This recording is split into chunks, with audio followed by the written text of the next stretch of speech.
நம்ம இன்றைக்கி கேஎஃப்சி ஸ்டைலில் ப்ரான் செய்ய போகிறோங்க. உண்மையை சொல்ல போனால் சிக்கனை விட இந்த ப்ரான் செம்ம சூப்பராக இருக்கும். செய்கிறது ரொம்ப ரொம்ப சிம்பிள். அதை கண்டிப்பாக ட்ரை பண்ணி பாருங்கள். அதை எப்படி செய்யலாம்னு பார்க்கலாம் வாங்க. அதுக்கு முதல்ல நான் க்ளீன் பண்ணி வச்சுருக்கேன் ப்ரான் எடுத்து வச்சுருக்கேன். இதில் மிளகாய்த்தூள், இஞ்சி பூண்டு பேஸ்ட், சோயா சாஸ், தேவையான உப்பு, கொஞ்சம் ஃப்ரைட் ரைஸ் மிக்ஸ் சேர்த்து கொஞ்சம் தயிர் சேர்த்து நல்லா பெசரி ஒரு 1/2 hour ஊற வைங்க.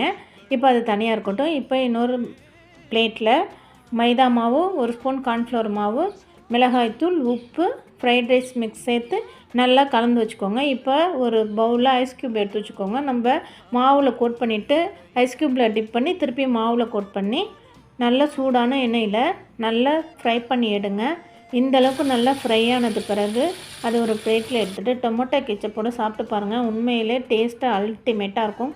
கண்டிப்பாக மறந்துடாமல் ட்ரை பண்ணி பாருங்கள். அப்படியே என்னோடய சேனல் பிடிச்சிருந்தா சப்ஸ்கிரைப் பண்ணுங்கள். தேங்க்யூ.